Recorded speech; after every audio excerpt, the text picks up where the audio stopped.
तुमने कभी रात के अंधेरे में जंगल की हंसी सुनी है? वो हंसी जो इंसान की नहीं लगती बल्कि किसी अधूरे बदले की आवाज होती है।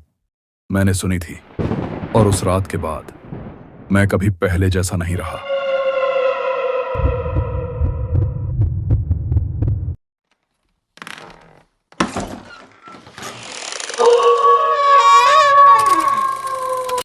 मेरा नाम अंशुल है। मैं अपने दो दोस्तों विक्रम और रवि के साथ कन्हेरी के जंगल में कैंपिंग करने गया था। गांव के बाहर एक बूढ़ा आदमी मिला। उसकी आंखें लाल थीं, जैसे कई रातों से सोया ना हो। उसने धीमे से कहा, बेटा, रात को अगर किसी औरत की हंसी सुनो तो जवाब मत देना, वरना वो तुम्हारा नाम जान लेगी। हमने हंसकर कहा, बाबा, डराते क्यों हो? वो बोला, क्योंकि जिसने भी उस हंसी को जवाब दिया है, सुबह तक उसका चेहरा मुस्कुराता रह जाता है। रात के 11 बजे थे। हमने टेंट लगाया, बोनफायर जलाया, थोड़ा म्यूजिक चलाया। मस्ती शुरू थी। विक्रम बोला, भाई, ये जगह तो बढ़िया है। मैंने कहा, कहाँ की डरावनी बातें करते हैं सब। और तभी वो हुआ। हवा रुक गई। जंगल एकदम खामोश, यहां तक कि आग की आवाज भी सुनाई देना बंद हो गई। फिर कहीं दूर से धीमी टूटी हुई हंसी गूंजी। रवि ने चौंक कर कहा, तुमने सुनी? मैंने हंसने की कोशिश की, शायद हवा होगी, पर मेरी आवाज कांप रही थी। हमने टॉर्च निकाली और देखा, पेड़ों के पीछे कुछ हिल रहा था। रोशनी डाली तो एक औरत खड़ी थी, सफेद कपड़ों में, बाल जमीन तक झूल रहे थे और उसका चेहरा पूरी तरह काला। वो धीरे से मुस्कुराई, फिर सिर टेढ़ा करते हुए बोली, तुम लौट आए? मैंने टॉर्च नीचे गिरा दी। रवि ने चिल्लाया, भागो, लेकिन वो हिल नहीं पाया।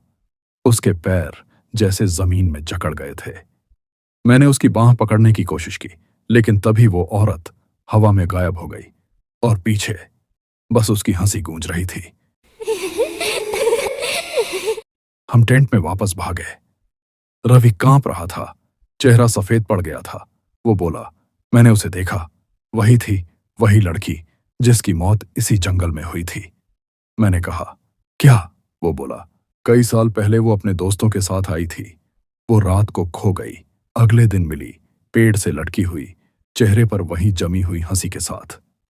मैं कुछ बोल ही रहा था कि बाहर से फिर वही आवाज आई।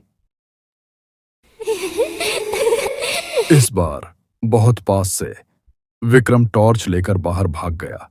मैंने पीछे से चिल्लाया, विक्रम रुको, लेकिन उसकी चीख सुनाई दी। मैं भागा, टॉर्च की रोशनी कांप रही थी और फिर मैंने देखा, विक्रम एक पेड़ से लटका हुआ था। चेहरे पर वही मुस्कान जमी थी, आंखें खुली हुई और सामने वही औरत धीरे धीरे आगे बढ़ रही थी। उसने फुसफुसाकर कहा, अब तुम्हारी बारी है। सुबह जब लोग जंगल पहुंचे, उन्हें सिर्फ मेरा कैमरा मिला। वीडियो रिकॉर्ड चल रहा था। आखिरी फुटेज में मैं भागता दिख रहा था, सांसें टूट रही थीं और पीछे वही हंसी, वही आवाज। आखिरी फ्रेम में एक चेहरा कैमरे के बहुत पास आता है, सफेद सूनी आंखें, और वो मुस्कुराती है। कहते हैं आज भी अगर कोई रात में उस जंगल से गुजरे तो दूर से वही हंसी सुनाई देती है, धीमी, टूटी हुई, जैसे कोई फिर से लौट आया हो।